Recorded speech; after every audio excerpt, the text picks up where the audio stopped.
우리 아버지 옆에서 뭐 했어요?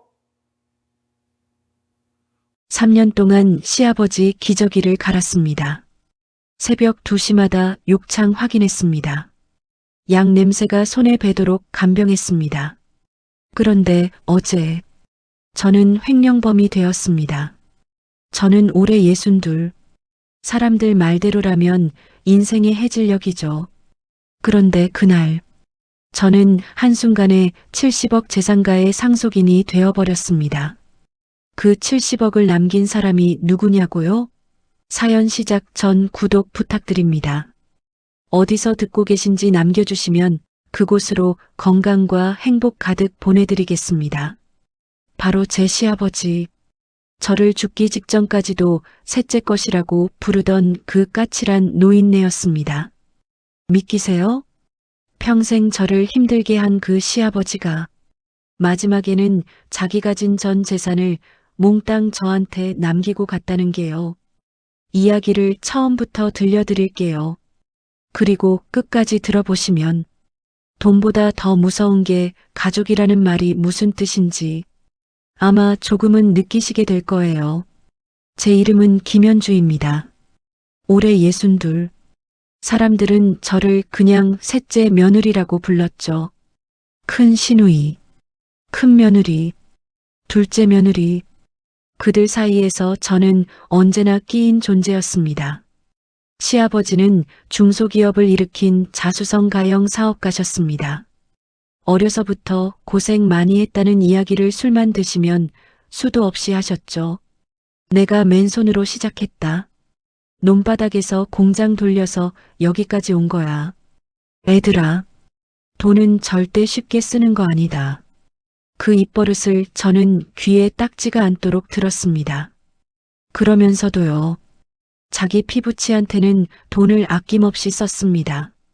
큰아들은 유학, 둘째 아들은 외제차, 손주들 학원비, 유학자금, 돈이 물쓰듯 나갔죠.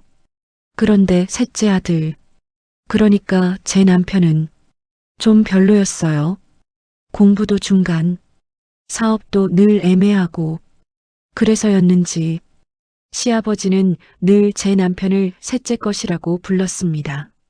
셋째 것, 너는 도대체 뭐 하나 되는 게 없냐? 사람이 말이야. 딱 부러지는 게 있어야지. 그 옆에서 저는 항상 같이 맞았죠. 현주야, 너도 문제야. 남편 뒷바라지를 제대로 해야지. 셋째가 저 모양인 건 며느리인 내 책임이 반은 있어. 그럴 때마다 저는 속으로만 씹어 삼켰습니다. 아버님, 셋째가 원래 이랬어요. 제가 이렇게라도 잡고 있으니까 이 정도라도 사는 거예요. 하지만 그런 말, 입 밖으로 꺼낸 적 한 번도 없습니다. 왜냐고요? 저희 엄마가요. 시집 갈 때 제 손 꼭 잡고 그러셨어요. 현주야, 시집이란 데는 참아야 살고 참아야 자식이 안 흔들린다. 그래서 참았습니다. 꺼진 가게에서 밤새 설거지하면서도 시댁 제사 준비하느라 밤을 꼬박 새우면서도 저는 늘 참았습니다. 그런데요, 어느 날 그 무쇠 같던 시아버지가 쓰러졌다는 전화가 왔습니다. 현주야, 큰일 났어. 아버님이 회의 도중에 쓰러지셨어. 뇌출혈이래. 빨리 병원으로 와. 그날 이후로 저희 집안은 완전히 달라졌습니다. 중환자실 유리문 너머로 본 시아버지는 제가 알던 그 사람 같지 않았습니다. 눈 한쪽은 감겨 있고, 입은 한쪽으로 돌아가 있고, 손은 축 늘어져 있었습니다. 늘 내가 하시던 분이 기계에 숨을 의지하고 누워있는 모습을 보니 솔직히 말해서 겁이 났습니다. 그리고 동시에 마음 한구석에서는 이런 생각이 스쳤습니다. 이제 이 집안 완전히 뒤집히겠구나. 제 예상은 틀리지 않았습니다. 큰 며느리, 둘째 며느리, 그리고 저 3명이 병원 복도에 나란히 앉아 있는데 큰아들, 둘째 아들 얼굴에 먼저 떠오른 건 아버지 걱정보다 돈 걱정이었습니다. 야, 이거 아버지 쓰러지시면 회사 어떻게 되냐? 지분 정리도 안 해놨는데 이거 골치 아프게 생겼네. 그들의 대화를 들으면서 저는 깨달았습니다. 아, 이 집 사람들은 아버님 몸보다 아버님 지분이 더 걱정이구나. 몇 주간의 사투 끝에 시아버지는 기적처럼 의식을 되찾으셨습니다. 하지만 결과는 반신불수. 말도 제대로 못하고 혼자서는 아무것도 못하게 되셨습니다. 의사는 말했습니다. 가능하면 가족이 돌보시는 게 좋습니다. 정신은 또렷하신 편이라 말은 어느래도 다 듣고 느끼십니다. 그날 저녁 시댁 거실에서는 아주 못난 가족회의가 열렸습니다. 아니, 다들 바쁘잖아. 회장님 모셔야 할 건 알겠는데 솔직히 집에서 모시기 힘들지. 큰 며느리가 먼저 말을 꺼냈습니다. 둘째 며느리가 바로 받았죠. 그렇죠, 형님.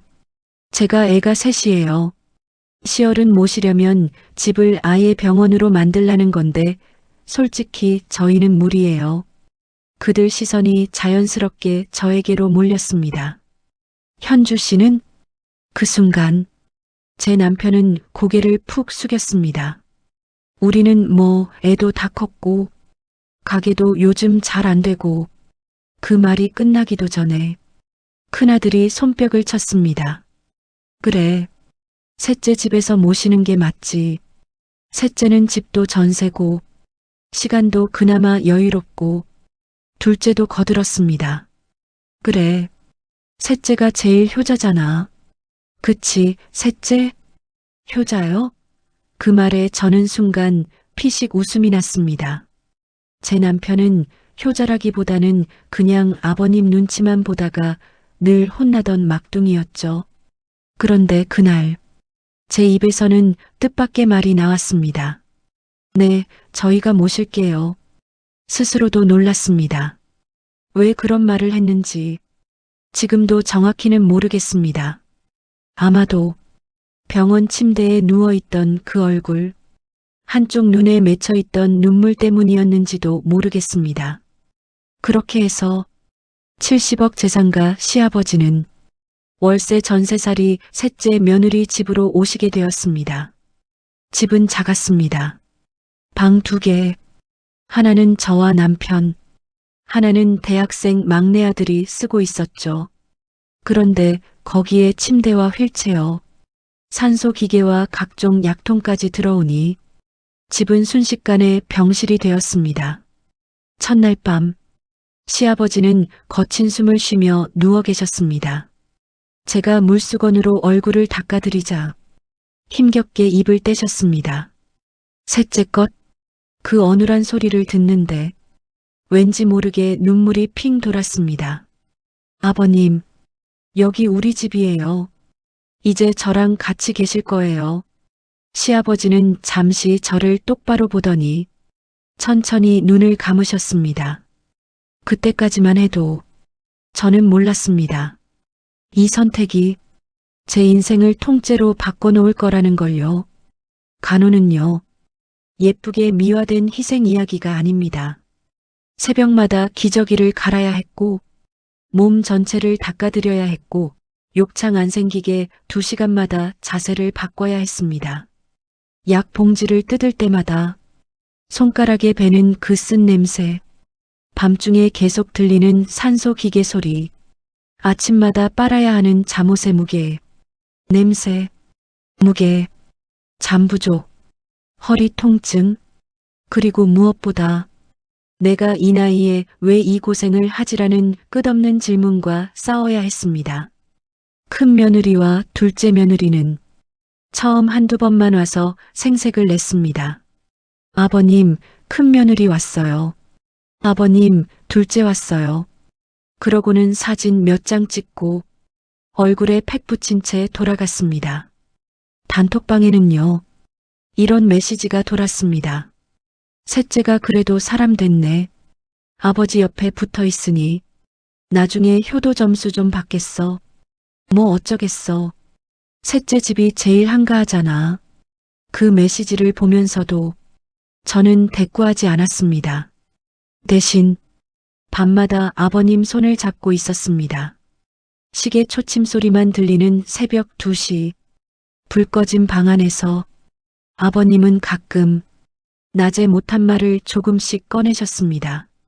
나 잘못 많지. 어눌한 발음. 하지만 저는 다 알아들었습니다. 뭐가요, 아버님? 애들 차별했지. 셋째 건 맨날 혼내고. 저는 조용히 웃었습니다. 괜찮아요, 아버님. 지금이라도 이렇게 같이 있는 게 어디예요? 아버님 눈가에 눈물이 맺혔습니다. 그 눈물이 제 마음 어딘가를 계속 건드렸습니다. 낮에는요, 물리치료사 선생님이 오셨습니다. 팔다리를 움직이고 말하는 연습을 시키고 천천히 조금씩 나아지는 모습을 지켜봤습니다. 그러던 어느 날이었습니다. 아버님이 갑자기 제 손을 잡으시더니 이렇게 말씀하셨습니다. 고맙다. 딱 3글자. 하지만 그 3글자가 제 가슴에 박혔습니다. 평생 셋째 것이라고 불리던 제가 처음으로 아버님한테 고맙다는 말을 들은 순간이었습니다. 그날 저녁, 저는 부엌에서 설거지를 하다가 그냥 주저앉아 울어버렸습니다. 남편이 다가와서 제 어깨를 두드렸습니다. 여보, 힘들지? 아니, 괜찮아. 거짓말이었습니다. 힘들었습니다. 몸도 마음도 다 힘들었습니다. 하지만 이상하게도요. 그 힘듦이 억울하지는 않았습니다. 왜냐하면 아버님이 저를 보는 눈빛이 조금씩 달라지고 있었거든요. 그렇게 1년, 2년, 3년이 흘렀습니다. 그 사이에 놀라운 일이 하나 생겼습니다. 아버님 말씀이 조금씩 늘어났습니다. 물리치료사 선생님이 말했어요. 이 정도 회복은 간병하시는 분 덕이에요. 환자분이 며느님을 많이 믿고 의지하시는 것 같아요. 그 말을 들은 날 밤, 아버님이 갑자기 이런 말을 꺼내셨습니다. 현주야, 셋째 것, 셋째 며느리. 그게 아니고 처음으로 제 이름을 불렀습니다. 네, 아버님. 나 너 아니었으면 이미 갔어. 그 말에 저는 그냥 울어버렸습니다. 하지만요, 좋은 순간이 있으면 반드시 갈등도 찾아옵니다. 어느 날이었습니다. 큰아들과 둘째 아들이 갑자기 찾아와서 아버님 방문을 닫아 걸더니 뭔가 비밀 이야기를 나누는 것 같았습니다. 문이 살짝 열려 있었고 저는 부엌에서 설거지를 하다가 우연히 그들의 대화를 듣게 됐습니다. 아버지, 그래도 유언장은 제대로 써놔야죠. 회사 지분이랑 건물, 큰 아들인 제가 정리하는 게 맞잖아요. 그래요, 아버지. 셋째 집은 그냥 조금 챙겨주시고 손주들 생각하면 큰 집, 둘째 집 위주로 상속하는 게 맞죠? 아버님 목소리가 어눌하게 들렸습니다. 그래, 알았다. 그 말, 딱 5글자가 제 심장에 꽂혔습니다. 그날 밤, 저는 한참을 잠 못 이뤘습니다. 그래, 당연한 거지. 내가 뭘 바라겠어. 어차피 나는 간병인이지. 가족 같지만 피 한 방울 안 섞인 사람. 제가 스스로를 그렇게 낮추고 있을 때 아버님이 불을 끄지 말라고 손짓을 하셨습니다. 현주야. 네, 아버님. 너 언제까지나 돌볼 수 있냐? 저요? 질문이 이상했습니다. 글쎄요.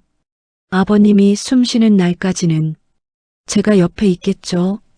아버님 눈이 반짝했습니다. 그때는 몰랐습니다. 그 한마디가 아버님 마음속에 어떤 결심을 굳히게 했는지요. 시간은 또 흘렀습니다. 어느 날 아버님 상태가 갑자기 나빠졌습니다. 폐렴 기운도 있고 몸이 많이 약해지셨습니다. 마음의 준비를 조금 하셔야 할 것 같습니다. 의사의 말, 그 한마디에 제가 그렇게도 세게 붙잡고 있던 시간이 손가락 사이로 빠져나가는 기분이었습니다. 그날 밤 아버님이 제 손을 잡으셨습니다. 현주야. 네, 아버님. 미안하다. 왜요? 아버님이 저한테 미안하긴요. 아버님이 힘겹게 고개를 저었습니다. 너 처음에 내가 정말 못되게 했지. 과거 얘기 그만해요. 지금 이렇게 같이 있는 게 중요한 거죠. 아버님이 저를 똑바로 보셨습니다. 그러더니 뜻밖의 말을 꺼내셨습니다. 내가 준비한 거 있다. 뭐요? 나가고 나면 변호사 찾아가. 그때 저는 그냥 아버님이 장래 이야기하시는 줄 알았습니다. 아버님은 그 말을 남기고 한 달 뒤 조용히 숨을 거두셨습니다. 그날 저는 아버님 손을 꼭 잡고 있었습니다. 아버님, 가실 때까지 제 이름 불러주셔서 감사했어요. 마지막 숨이 제 손등 위로 가볍게 스치고 지나가는 느낌이었습니다. 장례식장에는 수많은 조화와 사람들, 그리고 울음보를 터뜨리는 큰 며느리와 둘째 며느리. 하지만 3년 동안 진짜로 아버님을 가까이서 본 사람은 저뿐이었습니다. 그래서인지 눈물이 이상하게 안 났습니다. 허전함, 안도감, 그리고 묘한 공허함만이 제 가슴 안에서 뒤섞여 있었습니다. 장례가 끝나고 며칠 뒤 큰아들이 가족 단톡방에 메시지를 하나 올렸습니다. 다들 법률사무소로 모이세요. 아버지 유언장 관련입니다. 그 문자를 보는 순간 집안 공기가 싸늘해지는 것 같았습니다. 이제 시작이구나. 남편이 한숨을 쉬었습니다. 뭐 우리야 상관 있나? 제가 웃으면서 말했습니다.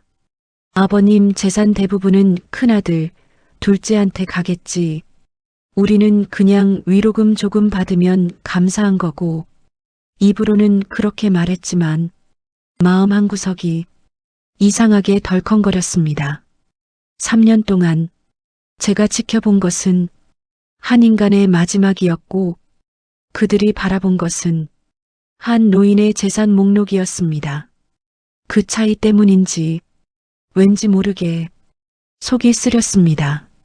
변호사 사무실, 저희 가족이 모두 모였습니다. 큰아들 부부, 둘째 부부, 저와 남편, 그리고 시누이 둘. 변호사가 서류를 펼쳤습니다. 고 박영우 회장님의 유언장을 개봉하겠습니다. 방 안의 공기가 딱딱해졌습니다. 저는 그냥 창밖만 멍하니 보고 있었습니다. 첫째, 보유 중인 건설 지분 40% 장남 박정우에게 상속한다. 큰아들 얼굴에 안도와 미소가 동시에 스쳤습니다. 둘째, 상가 건물 2채 및 예금 일부 차남 박종훈에게 상속한다. 둘째 부부도 서로 눈을 마주보며 고개를 끄덕였습니다. 그리고 잠시의 정적. 셋째에 대한 내용은 잠시 뒤에 말씀드리겠습니다. 변호사의 말에 모든 시선이 제게 쏠렸습니다. 큰 며느리가 비웃듯 속삭였습니다. 그래봤자 전세금 정도겠지 뭐. 저는 아무 말도 하지 않았습니다. 손만 조금 떨렸습니다. 변호사가 서류를 넘겼습니다. 그리고 유언장 말미에 별도로 첨부된 영상 유언이 있습니다. 회장님께서 직접 녹화하신 영상입니다. 영상이요? 모두가 놀랐습니다. 변호사는 노트북을 돌려놓고 재생 버튼을 눌렀습니다. 화면 속에는 산소호흡기를 한 제가 알던 그 얼굴이 있었습니다. 하지만 눈빛은 또렷했습니다. 나 박영호다. 어눌한 말투였지만 눈빛만큼은 젊을 때 회장님의 그 눈이었습니다. 이 영상은 아무도 모르게 셋째 며느리 김현주가 없는 자리에서 찍는 거다. 순간 가족들의 시선이 또다시 제게로 옮겨왔습니다. 나는 인생 말년에 많이 생각했다. 돈이 뭐냐? 가족이 뭐냐? 누가 진짜 내 편이었나? 영상 속에서 아버님 눈가에 눈물이 맺혔습니다. 나는 솔직히 말해서 큰애, 둘째만 키웠다. 셋째 것은 늘 무시했다. 큰아들이 몸을 살짝 움찔했습니다. 근데 내가 쓰러지고 나니까 누가 내 손을 잡아줬나? 누가 밤새 내 기저귀를 갈아줬나? 누가 내 욕창을 뒤집어 보면서도 표정 하나 안 찌푸렸나? 영상 속 아버님 시선이 마치 화면 너머의 저를 직접 바라보는 것 같았습니다. 셋째 며느리, 현주다. 순간 제 심장이 쿵 내려앉았습니다. 나는 많이 미안했다. 이 사람한테. 그래서 내 마지막 선택은 내가 정말 믿는 사람한테 내 전부를 맡기는 거다. 변호사가 화면을 잠깐 멈췄습니다. 이후 내용은 유언장 전문과 함께 낭독하겠습니다. 그 다음에 나온 문장은 제 인생의 두 번째 반전이었습니다. 본인 소유의 현금성 자산, 주식계좌, 임대 수입이 발생하는 기타 자산 등 추가로 기재되지 않은 일체의 재산은 셋째 며느리 김현주 명의로 상속 또는 신탁 이전한다. 순간 방안이 얼어붙었습니다. 뭐라고요? 먼저 소리를 지른 건 큰 며느리였습니다. 잠깐만요. 그게 말이 돼요? 그 70억짜리 예금이랑 해외 계좌까지 다 셋째한테 간다는 거예요? 둘째가 벌떡 일어섰습니다. 변호사님, 이거 조작 아니에요? 셋째랑 짜고 한 거 아니냐고요. 변호사는 침착했습니다. 영상 촬영 당시 의사와 법무사가 함께 입회했습니다. 회장님의 정신 상태는 명확했고요. 녹화 파일과 서면, 유언은 공증이 완료된 상태입니다. 큰아들이 제게 소리쳤습니다. 현주 씨, 이게 뭐야? 당신 아버지 옆에서 무슨 짓 한 거야? 저는 입을 열지 못했습니다. 솔직히요. 저도 충격이었습니다. 아버님이 그렇게까지 했을 줄은 정말 꿈에도 몰랐거든요. 심장만 미친 듯이 뛰고 있었습니다. 영상은 계속되었습니다. 얘들아, 정우야, 종훈아, 아버님이 큰아들과 둘째 이름을 한 번씩 부르셨습니다. 너희한테 이미 회사랑 건물 많이 넘겨줬다. 솔직히 너희가 내가 아픈 동안 얼마나 찾아왔는지 다 기억난다. 큰아들이 손을 부들부들 떨었습니다. 하지만 내 옆에서 내 노인네 냄새 다 맡아준 건 현주 한 사람뿐이다. 영상 속 아버님이 마지막으로 웃었습니다. 돈은 그런 사람한테 가야 한다고 나는 이제야 알았다. 영상이 꺼졌습니다. 조용했습니다. 누구 하나 숨소리조차 내지 않는 그런 조용함이었습니다. 그날 이후 집안은 난리가 났습니다. 우리가 그대로 넘어갈 것 같아? 소송해. 당장 소송. 큰 며느리와 둘째 며느리는 하루에도 수십 번씩 전화를 했습니다. 현주 씨, 그 돈 원래 우리 몫인 거 알지? 당신이 잠깐 맡아 있는 거야. 알아서 나눠. 심지어 시누이까지 연락이 왔습니다. 셋째 올게. 아버지 재산 그렇게 다 가져가는 건 사람이 할 짓이 아니지. 우리도 딸이야. 딸목도 있지. 전부 다 입을 모아서 했던 말이 딱 하나였습니다. 그 돈 내 거 아니다. 저는 밤마다 아버님 영상 속 눈빛이 떠올랐습니다. 돈은 그런 사람한테 가야 한다. 그 말이 자꾸 제 귓가를 맴돌았습니다. 그리고요, 문득 이 질문이 떠올랐습니다. 나는 이 돈을 어떻게 써야 아버님께 부끄럽지 않을까? 소송은 실제로 시작됐습니다. 큰아들 부부와 둘째 부부는 유류분 청구니 뭐니 하면서 변호사를 선임했습니다. 그쪽 변호사가 제게 그러더군요. 협상합시다. 70억 중에 절반만 저쪽에 넘기세요. 그럼 소송 취하할 의향이 있다고 합니다. 그 말을 듣는데 이상하게 웃음이 나왔습니다. 변호사님, 제가 물어볼게요. 그 사람들, 아버님 살아계실 때 폐렴 때문에 숨 못 쉬시던 밤에 곁에 있었나요? 기저귀 갈다가 피 섞인 소변 보고 같이 울어본 적 있나요? 욕창난 살에서 나는 냄새 직접 맡아보고도 눈 한 번 안 찌푸린 적 있나요? 변호사는 아무 말도 못했습니다. 그래서 제가 말했습니다. 저는요, 법으로 싸울 생각 없습니다. 근데 돈을 나눠주더라도 제가 정한 방식으로 할 겁니다. 며칠 밤을 고민했습니다. 내가 이 돈을 다 쥐고 있는 게 맞을까? 나도 사람이니 솔직히 욕심도 났습니다. 제 머릿속에는 갑자기 펼쳐진 가능성들이 스쳐갔습니다. 전세 말고 내 집, 남편 가게 빚 갚고, 아들 결혼 자금도 주고, 노후 준비도 하고. 근데요, 이상하게 마음이 편하지가 않았습니다. 그러다 아버님 방이었던 그 작은 방에 혼자 앉아 있는데 눈에 들어온 게 하나 있었습니다. 아버님이 쓰러지시기 전에 늘 끼고 살던 낡은 수첩, 먼지가 뽀얗게 앉아 있었습니다. 펼쳐보니 엉성한 글씨로 이런 문장이 적혀 있었습니다. 돈은 마지막에 남은 사람을 위해 쓰는 것.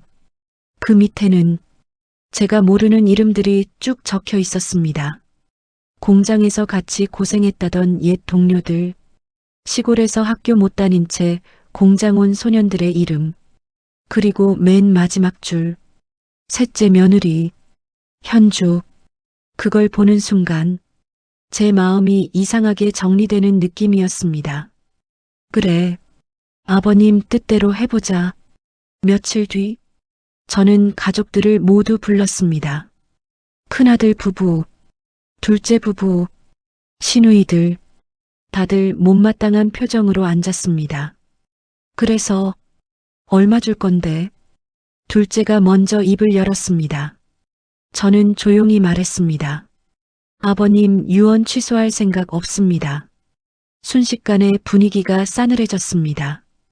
야, 너 진짜 사람이냐? 큰 며느리가 소리쳤습니다.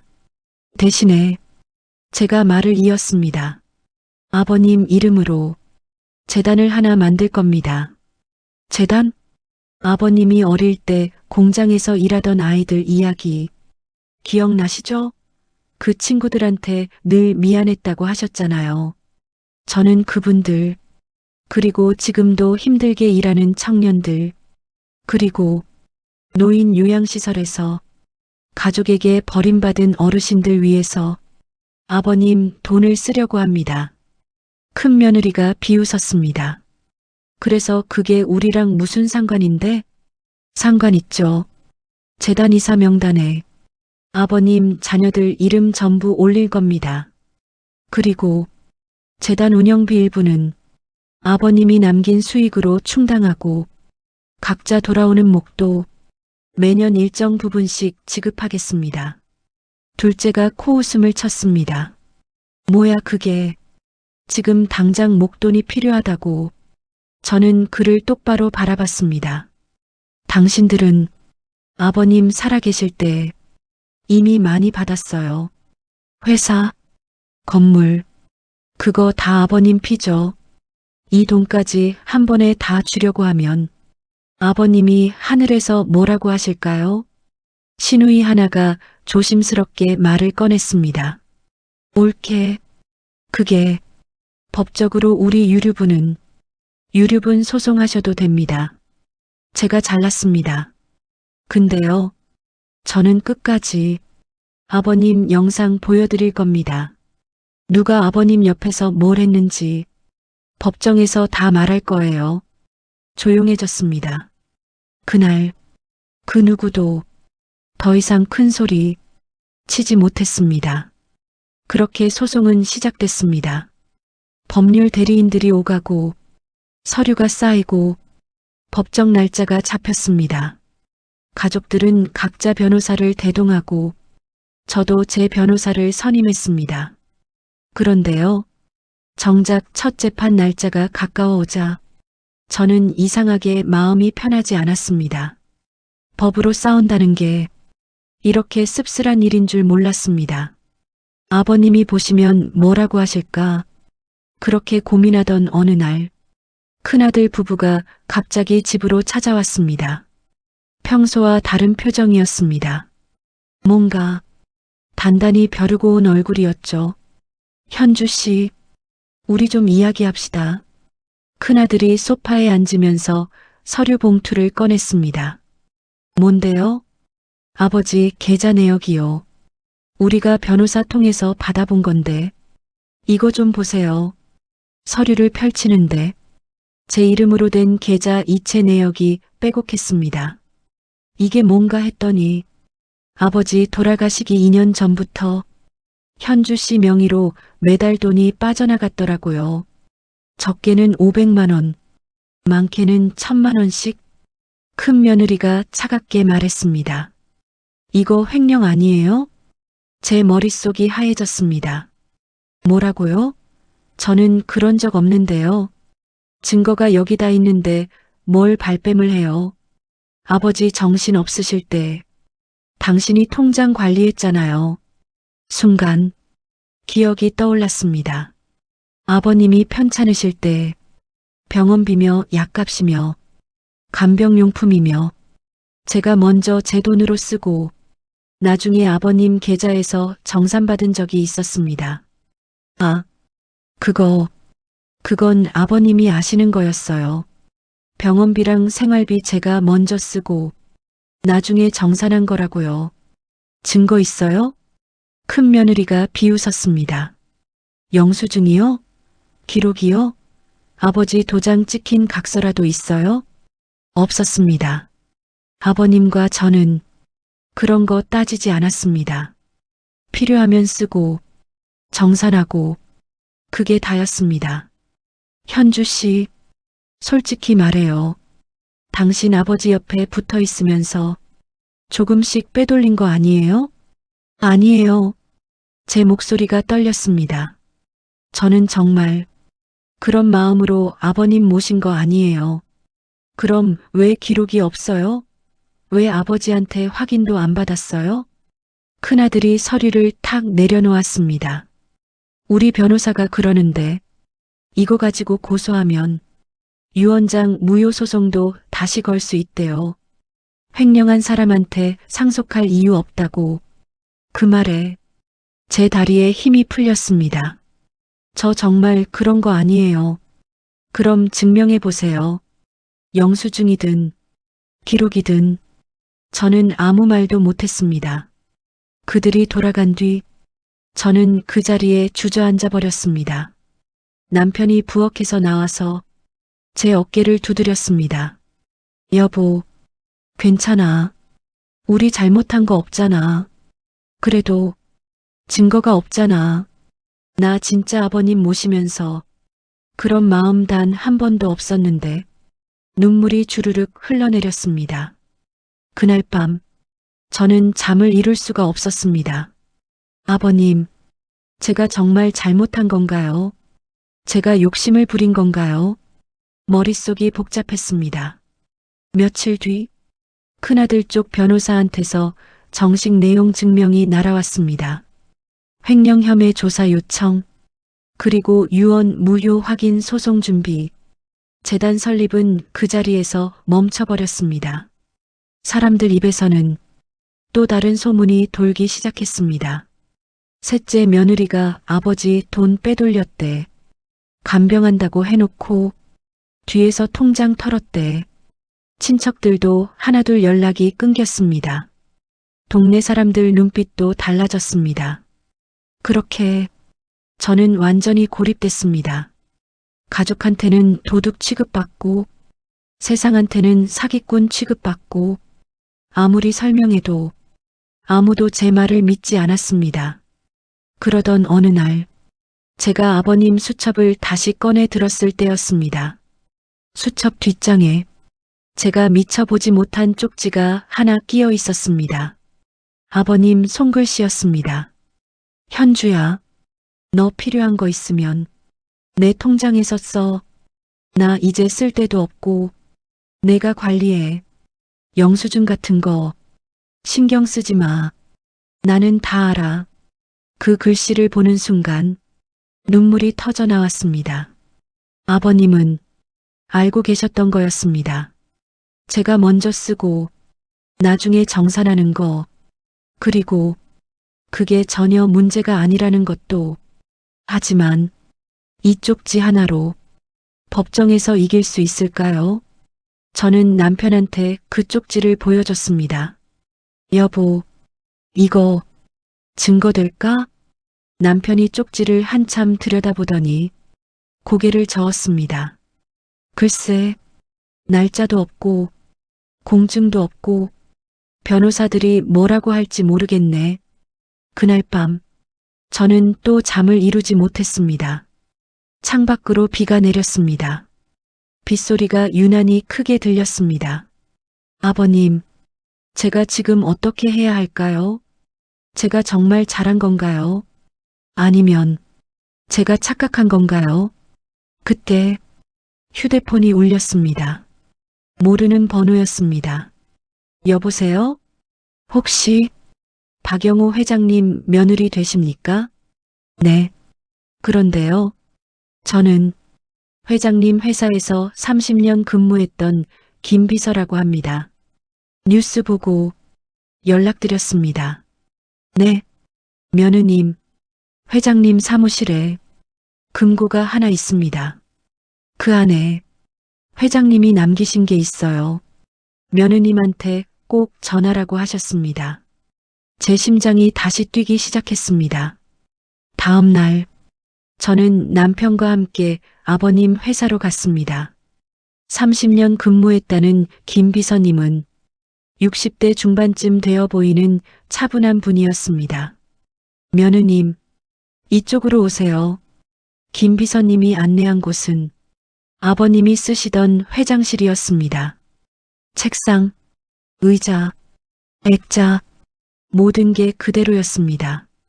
회장님이 돌아가시기 한 달 전에 저를 부르셨습니다. 그리고 이걸 주시면서 며느님한테 꼭 전하라고 하셨어요. 김 비서님이 금고를 열었습니다. 안에는 두툼한 서류 봉투가 하나 있었습니다. 이게 뭔데요? 직접 보세요. 저는 떨리는 손으로 봉투를 열었습니다. 첫 장, 아버님 손글씨로 쓰인 편지였습니다. 현주야, 이 편지를 읽고 있다면 내가 이미 세상을 떠났다는 뜻이겠지. 미안하다. 내가 살아서 직접 말하지 못해서 눈물이 핑 돌았습니다. 나는 평생 돈이 제일 중요한 줄 알았다. 사람보다 돈, 가족보다 사업, 그게 내 인생이었다. 근데 쓰러지고 나서 침대에 누워서 천장만 보면서 나는 깨달았다. 돈은 마지막에 아무 소용없더라. 편지를 읽으면서 눈물이 뚝뚝 떨어졌습니다. 큰애, 둘째, 다 내 자식이다. 사랑한다. 근데 내가 아플 때 내 옆에 있어준 건 셋째 며느리, 너 하나였다. 너는 내 냄새 맡고 내 기저귀 갈고 내 손 잡아주면서도 단 한 번도 싫은 표정 안 지었다. 고맙다. 정말 고맙다. 더 이상 읽을 수가 없었습니다. 시야가 흐려졌습니다. 김 비서님이 조용히 말했습니다. 며느님, 그 뒤에 서류들 보세요. 두 번째 장부터는 병원비 영수증, 약국 영수증, 간병용품 구입 내역, 그리고 각각의 날짜와 금액이 적힌 정산 내역서였습니다. 이건 회장님이 직접 정리하신 겁니다. 며느님이 먼저 쓰신 돈, 그리고 나중에 정산하신 내역, 하나하나 다 기록하셨어요. 제가 옆에서 도와드렸습니다. 제 손이 떨렸습니다. 회장님이 그러셨어요. 나중에 혹시라도 며느리가 오해받을까봐 증거를 남겨놔야 한다고. 마지막 장에는 아버님이 직접 쓰신 각서가 있었습니다. 본인 박영호는 며느리 김연주가 본인을 간병하는 동안 필요한 비용을 먼저 지출하고 추후 본인 계좌에서 정산하는 것에 동의하며 이는 횡령이 아닌 합법적 정산임을 명확히 한다. 2025년 9월 26일 박영호 서명과 도장까지 찍혀 있었어요. 그리고 김 비서님의 입회 확인 도장까지 찍혀 있었습니다. 아버님, 목이 메어서 말이 나오지 않았습니다. 남편이 제 어깨를 감싸 안았습니다. 김 비서님이 말했습니다. 회장님이 마지막으로 하신 말씀이 현주 며느리는 내가 지켜줘야 한다. 였습니다. 그래서 제가 이렇게 연락드린 겁니다. 그날 저는 그 서류를 들고 변호사 사무실로 갔습니다. 변호사는 서류를 보더니 고개를 끄덕였습니다. 이 정도면 충분합니다. 횡령 의혹은 완전히 해소됩니다. 며칠 뒤 다시 가족회의가 열렸습니다. 이번에는 제가 서류를 꺼내 놓았습니다. 이거 보세요. 아버님이 남기신 겁니다. 큰아들이 서류를 받아보더니 얼굴이 굳었습니다.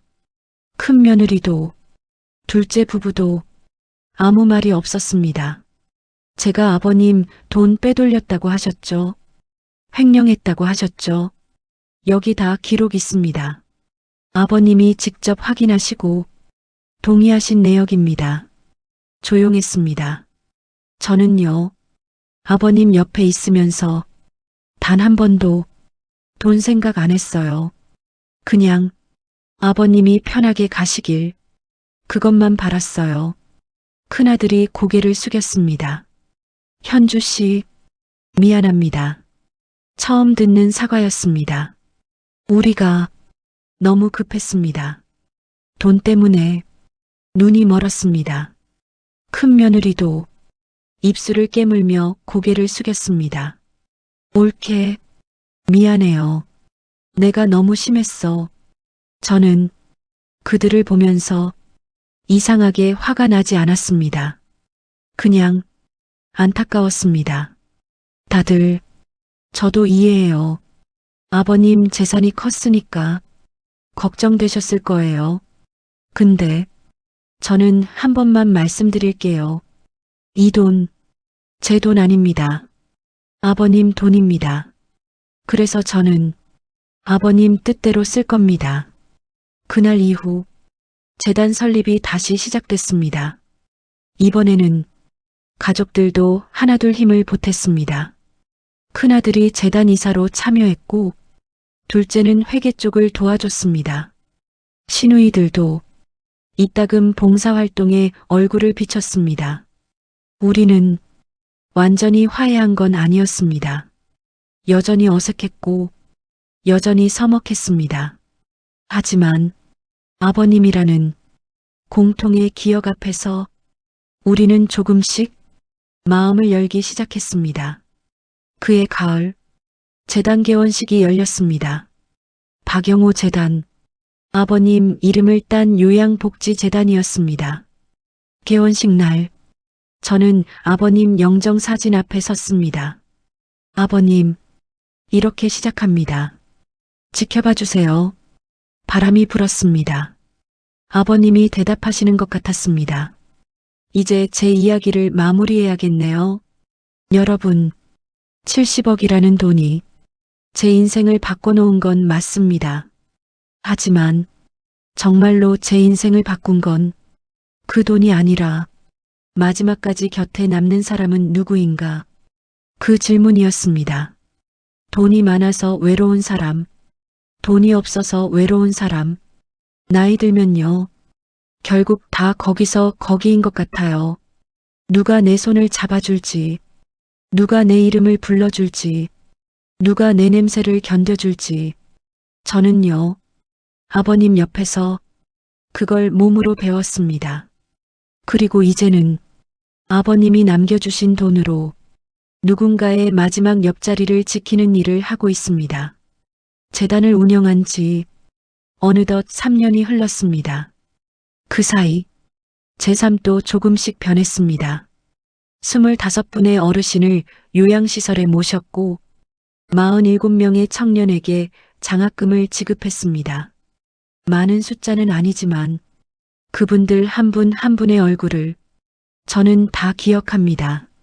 어제는요, 재단에서 모시던 할머니 한 분이 돌아가셨습니다. 가족이 없으셔서 제가 임종을 지켰습니다. 마지막 순간 할머니가 제 손을 잡으시면서 이렇게 말씀하셨어요. 고맙습니다.